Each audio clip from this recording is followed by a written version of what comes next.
Olá, boa noite, como estamos? Mais uma vez e hoje no dia de quarta-feira, cumprindo também o nosso papel de culto, como temos falado, embora não estejamos reunidos na igreja, mas o nosso Deus continua digno de culto da mesma forma. E hoje nós vamos ver um pouquinho aqui que culto não é feito apenas no templo, não é feito apenas debaixo de estruturas físicas, mas em todo e qualquer lugar aonde tiver um filho de Deus, ali há culto. E nós estamos fazendo o nosso culto, então, essa noite, a nossa palavra vai ser um pouquinho mais prolongada, né? Boa noite aí, minha irmã Sandra, graça e paz, minha irmã, boa noite. Jean, graça e paz. Então, vai ser Mércia, vai ser Marlene, né? Minha prima aí, que bom tê-la comigo aqui nesse instante, Aliete, Jean, né? Deus abençoe a cada um dos nossos queridos, amados, parentes, né? Que Deus abençoe a cada um de forma maravilhosa. Então, nessa noite nós queremos compartilhar uma palavra, vai ser um pouquinho mais longa do que os outros dias da semana, porque nos outros dias a gente fala ali no máximo 10 minutos. E agora a gente vai estar então falando um pouco em um texto maravilhoso, né? Lembrando que é culto então. E o nosso texto de hoje está em Hebreus capítulo 3. Eu iria até compartilhar no mesmo texto ou no mesmo capítulo que o nosso irmão Alexandre ontem trouxe a mensagem dele, que era no capítulo 4. Eu peguei o capítulo 4 todo, mas ao ler o capítulo 4, vi que primeiro a gente tem que entender o 3 para depois saber o que de fato se fala no capítulo 4. Boa noite, Luísa. Deus abençoe, minha irmã. E assim a gente ter esse entendimento, então, para depois nós prosseguirmos para o capítulo 4, se Deus quiser, na próxima quarta-feira, tá ok? Então, os primeiros versículos que a gente vai ler é do versículo 1 ao 6, que está em Hebreus 3, tá? Diz assim: por isso, santos irmãos que participais da vocação celestial, considerai atentamente o apóstolo e sumo sacerdote da nossa confissão, Jesus. Verso 2, o qual é fiel àquele que o constituiu. Quem constituiu Jesus? Foi Deus. Como também era Moisés em toda a casa de Deus. Verso 3, Jesus, todavia, tem sido considerado digno de tanta maior glória do que Moisés. Quanto maior honra do que a casa tem aquele que a estabeleceu. Pois toda a casa é estabelecida por alguém, mas aquele que estabeleceu todas as coisas é Deus.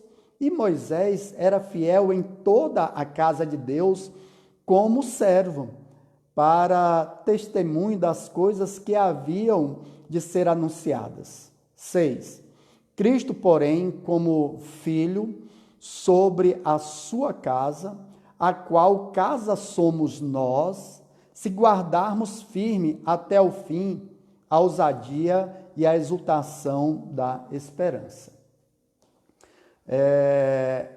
Primeiro, o contexto, né, que a gente tem falado aqui era de uma comunidade que provavelmente estava estabelecida lá na Itália, uma comunidade judia. Eles provavelmente tinham boas condições financeiras, estavam sendo perseguidos, caluniados, zombados e expoliados os seus bens, ou seja, chegavam nas suas casas, tiravam os seus bens, suas coisas, mas não havia martírio, tá? Então tem que ficar bem claro isso sempre quando você for ler Hebreus. O que essa comunidade estava passando? Estava passando uma crise de fé. estavam a tempo de abandonar a fé cristã. Então, estavam nesse conflito existencial. E o autor, aqui no capítulo 3, ele aplica um remédio que nada mais é do que trazer a mente dos seus ouvintes de volta de uma maneira muito didática, mostrando assim a diferença entre Moisés e Jesus. Por que isso? Queridos, pelo fato das pessoas estarem dúbias na fé, ou como diz o profeta Elias, cocheando em dois pensamentos, ou como disse também Josué, o líder do povo de Deus, para entrar na terra prometida, quando no capítulo 24 ele diz, olha, escolheis a quem sirvais, ou a Deus ou a Baal. Ou seja, vejamos que em toda a história, mesmo com o povo de Deus, caminhando com Deus, vendo as grandes coisas de Deus, ficava cocheando em dois pensamentos, ora querendo servir a Deus, ora querendo servir a si mesmo. Não é verdade que a gente vive essas mesmas coisas nesses dias atuais? Vivemos, queridos. O reverendo Vadislau disse que a história não muda porque o homem não muda. O homem continua o mesmo. Por isso que a gente cai nas mesmices, nos mesmos pecados dos nossos antepassados. Mas nós vamos ver no decorrer aqui do texto que isso não é bom, não é uma atitude inteligente. Então, sem saberem em quem de fato confiar, se na lei ou em Jesus, por isso que eles estavam dúbios na fé. E, de fato, eles estavam muito propensos a retornarem às velhas práticas religiosas judaicas. E, para um judeu, a sua maior autoridade humana era o sumo sacerdote. Enquanto, para um cristão na igreja primitiva, a sua maior autoridade eram os apóstolos. Aí nós vemos duas questões aqui a se pesar e a se comparar. Enquanto para os judeus a maior autoridade para eles era um sumo sacerdote, no aspecto da sua religião, para os cristãos, ali na igreja primitiva, no início da igreja, que era o contexto que essa comunidade estava vivendo, a maior autoridade eram os apóstolos.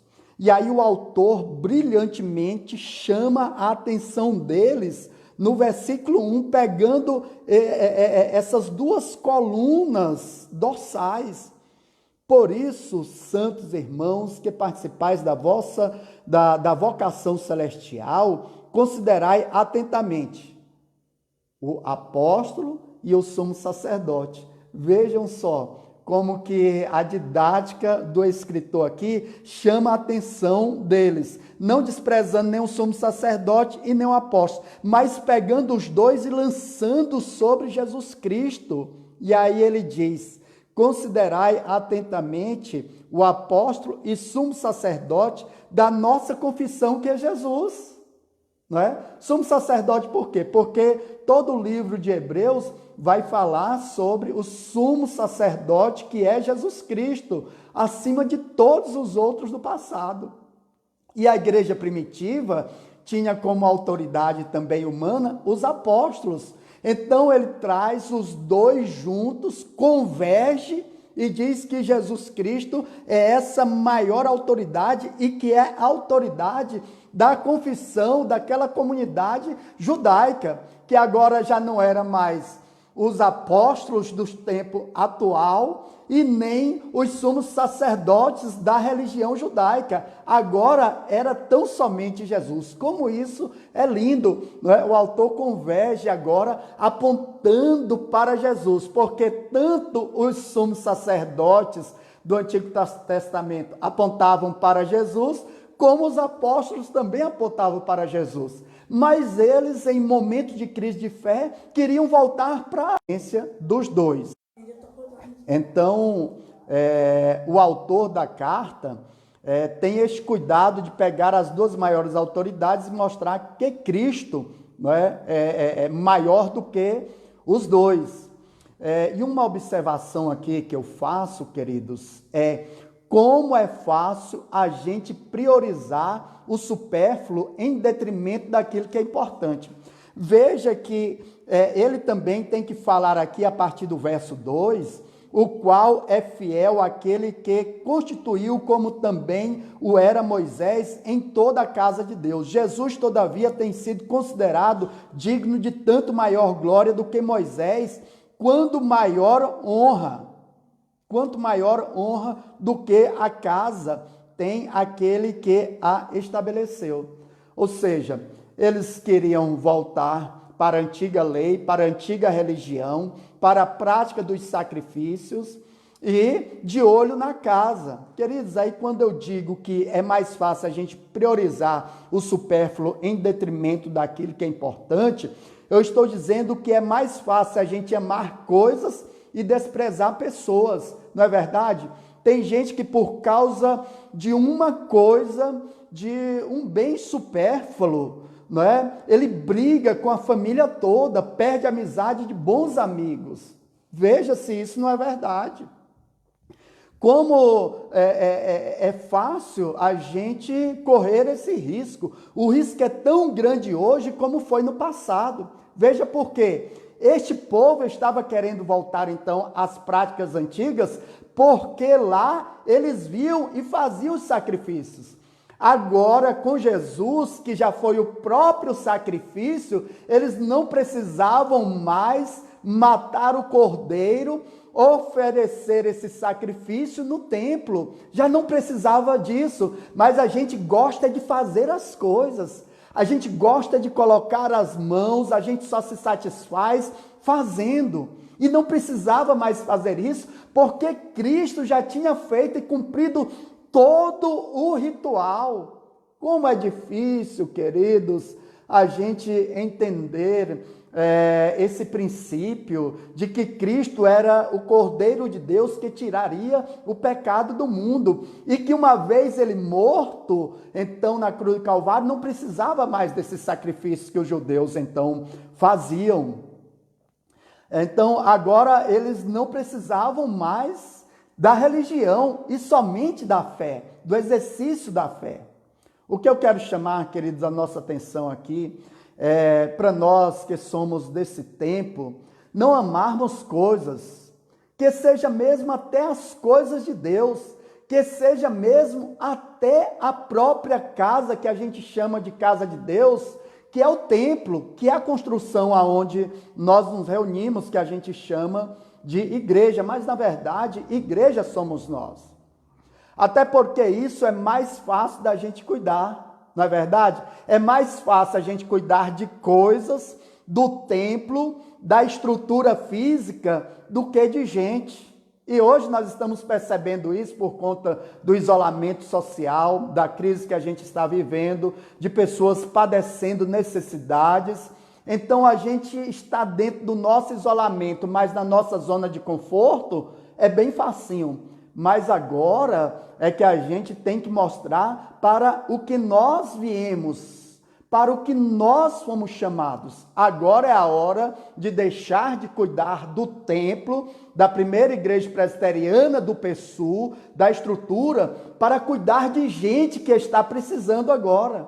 Talvez de uma cesta básica, talvez de uma ligação com a leitura de um texto bíblico e uma oração. Você pode fazer isso, não é? Como nós nesses dias temos recebido também na contrapartida pessoas dizendo o quanto estão se sentindo amadas, cuidadas por um simples telefonema e dizendo para a gente, não é? Olha o quanto estão se sentindo importantes e cuidadas nesses dias de isolamento, de afastamento. Está sendo, queridos, o tempo que a gente está mais se aproximando dos irmãos. Acredito que vocês já perceberam isso também. Sabe por quê? Há um quebrantamento, não é? Nós estamos buscando a Deus em oração pelas madrugadas, estamos transmitindo todos os dias uma mensagem e estamos desafiando todos os cristãos a realizar o seu culto doméstico. Isso quebranta o nosso coração. Isso alinha a nossa vontade com a vontade de Deus. Isso coloca a nossa mente junto à mente de Cristo, coloca a nossa cabeça nos céus, porque agora a gente está buscando muito mais esse Deus com muito mais intensidade. E o que isso tem provocado na gente? Tem provocado a gente cuidar de gente e deixar de cuidar de coisas que são supérfluas. Não que não tenha importância, no seu devido tempo tem a sua devida importância. Mas veja, queridos, que todo tempo é tempo de cuidar de gente, de pessoas.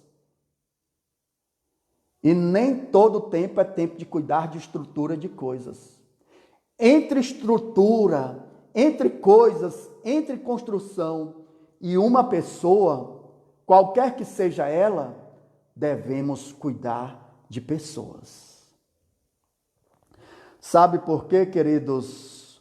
Uma vez que eles achavam que era mais fácil voltar para a religião, é porque uma vez que fosse ao templo, cumprisse o seu papel de ir ao templo, cumprir o papel de ofertar o sacrifício, então eles se sentiam com o quê? Com o dever cumprido. Opa, já fui ao templo, ofertei o meu sacrifício, voltei para casa, então toco a vida do jeito que quiser, porque no final de semana tem mais. Estarei novamente lá, fazendo as mesmas coisas. E isso, queridos, entra em uma rotina mecânica.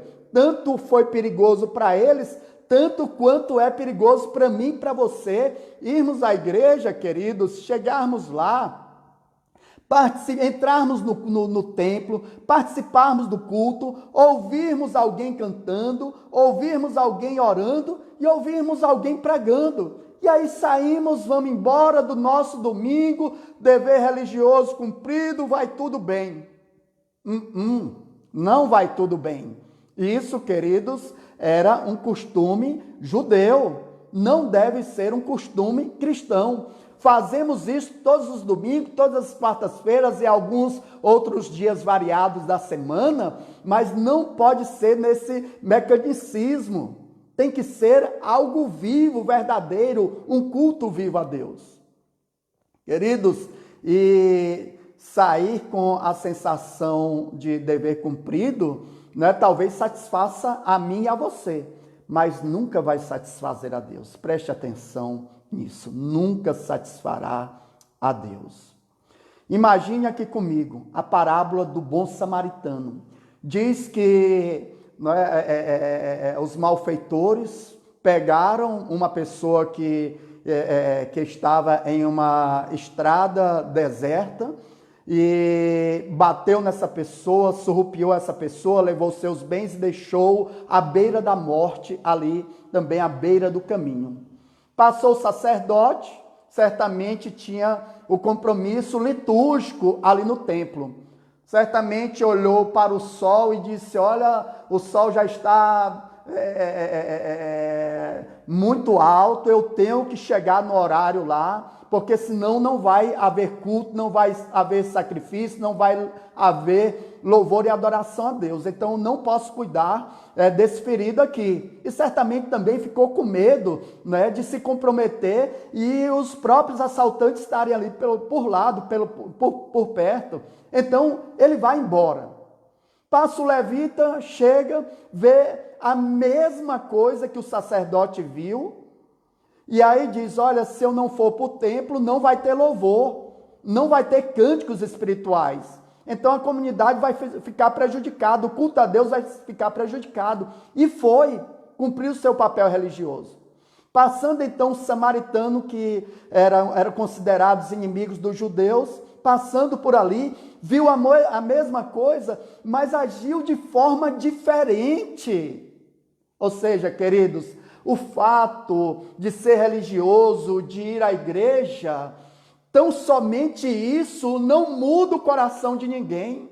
Imagina, será que Deus recebeu o culto ofertado por aquele sacerdote, por aquele levita? Eu tenho certeza que você daí que me ouve vai dar dar um sonoro não. Vai dizer assim: pastor, Deus não recebeu o culto, a pregação, o sacrifício daquele sacerdote e muito menos o louvor daquele levita.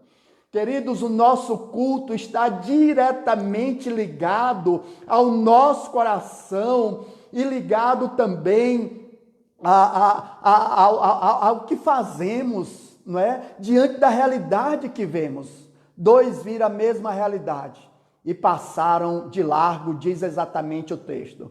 E o outro, terceiro, inimigo então dos judeus, que eram considerados cães, viu a mesma situação, se compadeceu, cuidou ali daquele ferido. Queridos, uma coisa eu tenho certeza: Deus recebeu como culto os atos de misericórdia daquele bom samaritano. Imagine então nós como igreja, será que Deus tem recebido o nosso culto? É uma coisa também a se pensar. Aquele sacerdote, aquele levita podem até ter ido ao templo com a sensação de sair dali com o dever cumprido, cumprindo os rituais. Porém, essa é uma daquelas atitudes das quais Deus diz: estou a ponto de vomitar-te. É sério, é dura essa frase, né? Estou a ponto de vomitar-te. Como tem sido o nosso culto, queridos? A gente vai lá, ora, cumpri minha parte. O outro vai lá, canta, cumpriu a parte. O outro vai lá, prega, cumpriu a parte. Vamos lá, damos as nossas ofertas, os nossos dízimos, e a gente sai com o sentimento de dever cumprido. Querido, se o coração não estiver vivo na presença de Deus, se nós não mudarmos os nossos conceitos, queridos, Deus vai receber muito mais dos samaritanos que não estão nas igrejas, mas estão prestando um verdadeiro culto a Deus.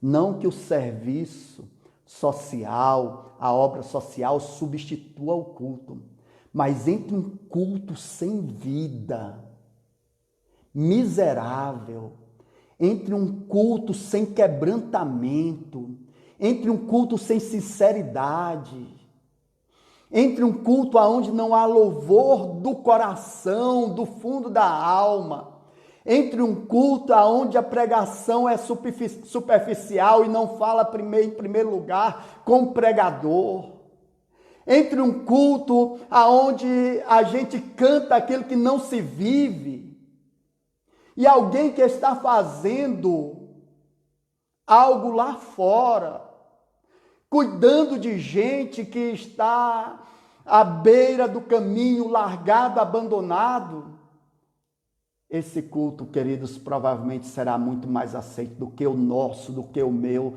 do que o seu culto. Meus queridos, é duro, mas é verdade. Ou a gente tem o nosso coração convertido e convergido para uma vida com o Senhor Deus, de fato e de verdade, então Deus não aceita nem o meu e nem o teu culto. Certa vez, falando sobre escola dominical, a gente falando sobre mudança de horário, e orando a Deus, e o que Deus falou no meu coração, o que a gente precisava mudar não era o horário do culto. O que a gente precisava mudar era a nossa conduta, queridos. Era a nossa conduta, não era horário de culto. Culto para os fiéis, pode botar às 5 horas da manhã que eles estarão lá. Se botar meio-dia, eles estarão lá. Se colocar às 18 horas, eles estarão lá. Os fiéis são fiéis em qualquer circunstância. Como disse um ex-presidente dos Estados Unidos, para quem vive se desculpando, vai continuar se desculpando a vida inteira. Queridos, é mais fácil a gente amar e cuidar de coisas, até mesmo porque isso talvez esteja mais em evidência, né? Coloca as pessoas mais em evidência. Eu nem sei se isso de fato não é, contribui para isso, mas talvez se pense assim. Porém, Jesus, queridos, morreu foi por gente, tratou com gente, fez milagre para a gente, multiplicou os pães para a gente. Foi com gente que Jesus se preocupou. Jesus veio nessa terra por gente, salvou para levar gente para o céu. Não vai ter nenhuma igreja, não vai ter nenhuma casa, não vai ter nenhum carro lá no céu. Só vai ter gente lavada e remida no sangue do Cordeiro. Isso que tem que alegrar o nosso coração. Por isso que eu disse, entre gente e coisas, ame gente, cuide de gente. E aquela comunidade precisava entender que Jesus era mais importante do que Moisés, mais importante do que coisas, e mais importante do que os serviços que Moisés executou no templo, do que Arão fez e todos os sumos sacerdotes que os sucederam.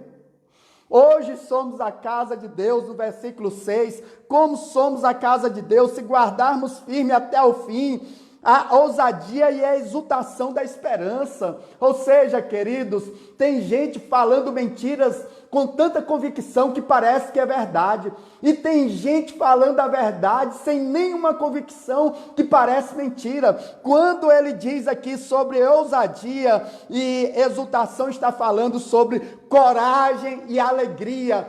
Crente em Cristo Jesus, tenha coragem, tenha alegria. Nesse tempo de crise, seja forte, busque a presença do Senhor, ore mais o Senhor, leia mais a Bíblia, porque a oração e a leitura da palavra vai catalisar a nossa alma de modo que a gente vai ter uma boa palavra para o aflito e para o cansado, conforme diz também Isaías 54. Crentes, nós temos que ter essa ousadia e essa exultação da esperança, porque o mundo não se encerra aqui com o coronavírus, tem um mundo ainda por vir, que é a vida eterna com esse Jesus que morreu e cumpriu o seu papel de sumo sacerdote.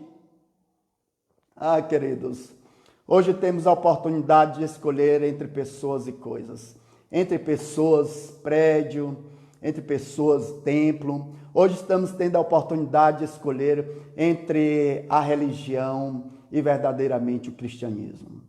Portanto, meu irmão, entre coisa e gente, cuide de gente. As coisas todas vão ficar aqui e serão queimadas em fogo ardente, como diz Pedro, escrevendo também para as suas comunidades. Enquanto tem muita gente que precisa ser cuidada, de ouvir o Evangelho, de receber uma palavra de alento, de afago para a sua alma, ou às vezes de exortação, ou às vezes até mesmo de admoestação, ou de edificação. Mas o verso 7, queridos, aí, e eu ainda tenho alguns minutinhos para encerrar com os irmãos, lembrando que hoje é culto, o verso 7 em diante diz: assim, pois, como diz o Espírito Santo, hoje se ouvides a voz do Senhor, não endureçais os vossos corações, como foi na provação no dia da tentação no deserto, onde os vossos pais me tentaram, pondo-me à prova, e viram as minhas obras por 40 anos. Por isso me indignei contra essa geração e disse: estes sempre erram no coração, eles também não conheceram os meus caminhos. Irmãos, a advertência aqui é simples. Vocês não precisam cometer os mesmos erros que os seus antepassados cometeram, não é? Então, essa é a advertência aqui nesse texto.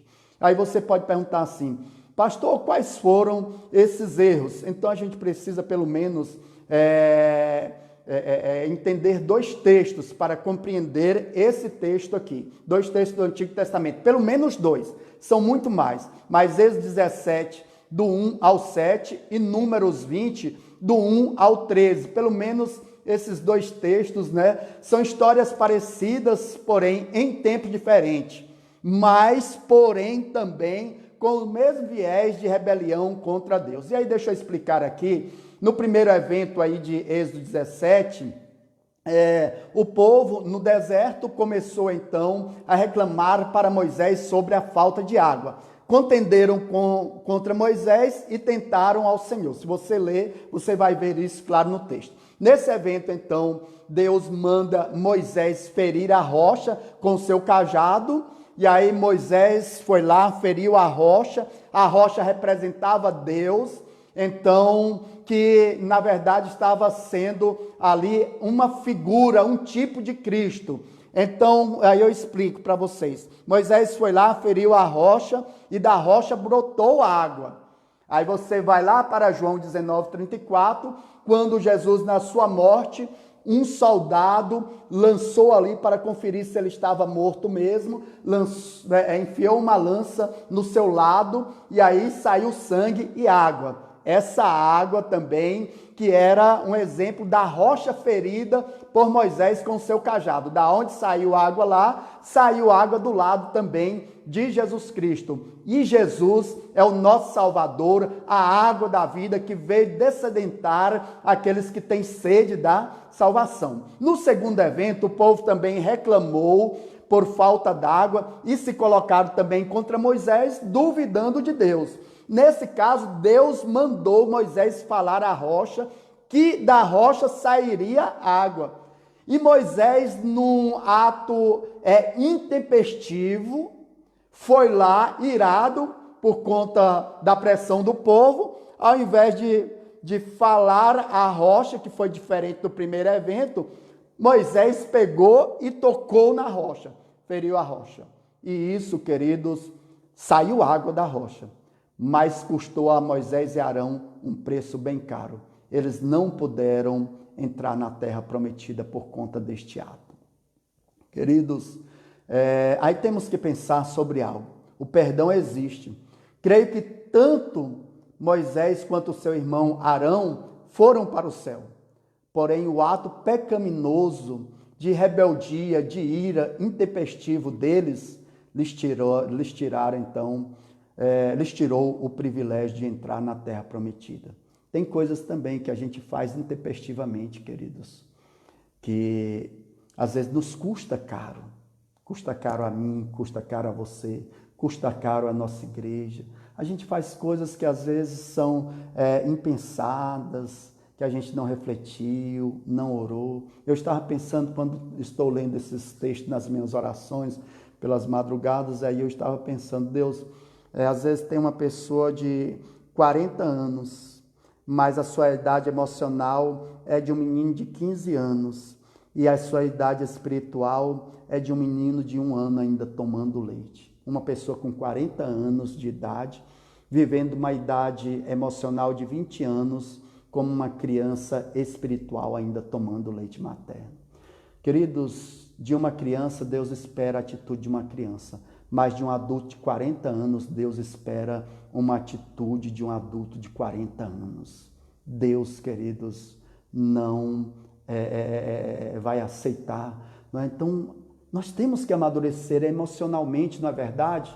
Amadurecer espiritualmente, não é verdade? Precisamos disso, irmão. Eu e você precisamos amadurecer. Amadurecer espiritualmente, emocionalmente, ou ter pelo menos uma idade equivalente. Eu tenho 25 anos de convertido, pelo menos espiritualmente, a vida de um homem de 25 anos nos caminhos do Senhor. 48 anos de idade, uma idade já emocional, equilibrada de um homem de 48 anos de idade. Pelo menos isso a gente precisa. Você está conseguindo me compreender? Então, meu irmão e minha irmã, eu estou querendo chegar agora em um próximo item agora, aonde estar aí no verso 7, aonde ele diz, assim pois, como diz o Espírito Santo, se hoje ouvirdes a sua voz, não endureçais os vossos corações, como foi na provocação lá no deserto. Queridos, e aqui existe uma coisa importante. Não estar aqui nesse texto, mas está nos dois textos citados, tanto em 17 quanto em Números 20, mas está também para a nossa conferência, em Salmos 95, a palavra Massá e Meribá. Então, em um contexto da língua hebraica, então esse texto Massá e Meribá equivale ao nome provocação e tentação. Então, quando isso está escrito lá nesses textos, lá do Antigo Testamento, inclusive no Salmo 95, está dizendo que Massá significa os 2 primeiros anos quando o povo entrou no deserto, e Meribá significa o 40º ano quando eles saíram do deserto para entrar na terra prometida. E aí entre Massá e Meribá, o povo passou 40 anos provocando e tentando a Deus. Já pensou? Eu com 25 anos de idade só provocando e tentando a Deus? Você já imaginou isso de você? Já se pegou a pensar nisso? Como que nós temos? Nós temos mais agradado a Deus ou mais provocado e tentado a Deus na nossa vida? Como tem sido a nossa vida nesses dias, nesse tempo? Meus amados e queridos irmãos, o verso 10 diz que Deus se indignou contra aquela geração, porque eles erraram no coração e eles também não conheceram os caminhos do Senhor. 40 anos comendo, bebendo, tendo uma coluna de fogo à noite, iluminando e aquecendo no deserto, e uma nuvem durante o dia refrigerando, arrefecendo o seu corpo e protegendo do calor do sol escaldante do deserto. Mar Vermelho aberto, Rio Jordão aberto, guerras ganhas, comendo e bebendo literalmente do milagre. Mas foi a geração que passou 40 anos pecando contra Deus, provocando Deus e tentando Deus. Já imaginou isso? Já imaginou? Espero que você esteja entendendo, né? E eu quero deixar agora algumas lições, queridos. Veja que milagres, queridos, não dobra o coração do homem, não converte, né, as pessoas, porque eles viram as 10 pragas, os grandes milagres, os grandes livramentos. Você nunca passou por 10 pragas, não é? Milagre do deserto, você nunca comeu maná caindo do céu, você nunca viu alguém batendo na rocha e saindo água. Eles viram, eles experimentaram, comeram e beberam. 40 anos, queridos. E agora, para encerrar, dentro do nosso horário aqui, algumas lições para as nossas vidas. Primeiro, precisamos amar a Deus sobre todas as coisas. Essa comunidade aqui estava pensando em desistir. Precisamos amar a Deus sobre todas as coisas. Amar o nosso próximo como a nós mesmos, né? Cuidar um dos outros. Mais cuidado com gente, menos cuidado com coisas da gente. Manter a nossa confissão de fé firmes em Jesus, que foi, né, o que ele disse aqui ainda no verso 1. Ainda que em tempo de crise, seja um cristão firme, que tenha uma fé firme, sabendo que isso vai passar. Que a gente progrida na caminhada cristã, maturidade, no mínimo maturidade, né, da nossa idade física, equilibrada com a idade emocional e com a idade espiritual. E precisamos ouvir, por último, queridos, a voz do Espírito Santo, de modo que a gente não tente a Deus como fizeram os judeus no passado, 40 anos tentando ao Senhor. Por isso que não entrou nenhum judeu, com exceção de 2, Caleb e Josué, que entraram na terra prometida, os 2 que entraram com mais de 60 anos, né, com 80 anos, por aí. Os outros todos, de 20 anos para cima, tombaram no deserto, porque Deus, nesse versículo aqui e no Velho Testamento, diz que eles não herdariam, não entrariam no descanso do Senhor, por conta das provocações, das tentações. Então, meu irmão, que a gente busque ao Senhor, que a gente tenha um coração voltado para o Senhor, que no tempo de crise a gente tenha a nossa fé firmada no Senhor, confiando no Senhor. Quarta-feira que vem nós vamos dar sequência nesse texto aqui maravilhoso. Quarta e domingo são dias de culto, por isso a nossa palavra é um pouquinho mais demorada. E eu quero orar por você agora, nesse instante. Firmes na fé, em nome de Jesus. Minha irmã Socorro aí, que benção, né? Deus abençoe minha irmã. Esteve mal esses dias, mas já está recuperada, está bem. A igreja toda estava orando por você, viu, Socorro? Deus abençoe, minha irmã. Vamos orar então. Bendito Deus e maravilhoso Pai, nós te louvamos e te agradecemos por todo o bem que temos recebido do Senhor. Temos sido exortados, meu Pai, nesse tempo, para buscarmos o Senhor mais do que nunca, para amarmos mais o Senhor do que coisas, meu Pai, para cuidarmos de vida, meu Deus, e deixarmos, meu Deus, coisas de lado, meu Pai. Valorizarmos aquilo que valoriza o Senhor, meu Pai, e darmos, meu Pai, tempo para aquilo que o Senhor deu à tua própria vida, Jesus, ali na cruz do Calvário, que foi por gente. Leve-nos nesses dias, nesses instantes, meu Pai, a cuidar de pessoas, a zelar por pessoas, a socorrer por pessoas, orar por pessoas, meu Pai, e sermos bênção na vida de pessoas. Oro pelos enfermos, que o Senhor cuide de cada um deles, naqueles que nós temos a lista dos nomes no nosso boletim, por quem temos orado, meu Pai, incessantemente, constantemente, regularmente. Oramos pelos nossos ouvintes, amigos, colegas, irmãos, parentes que estão conosco em rede conectada. Que o Senhor abençoe a cada um, derrame virtude do teu Espírito, ânimo sobre cada um de nós. Nos abençoe, nos fortaleça e nos prepare, meu Deus, para essa jornada que ainda não findou, meu Pai. Estamos, meu Deus, apenas, meu Deus, no caminho. Meu Pai, sabemos que muito tem ainda pela frente. Nos ajuda, é isso que nós te pedimos, com perdão dos nossos pecados, em nome do nosso Senhor e Salvador Jesus Cristo.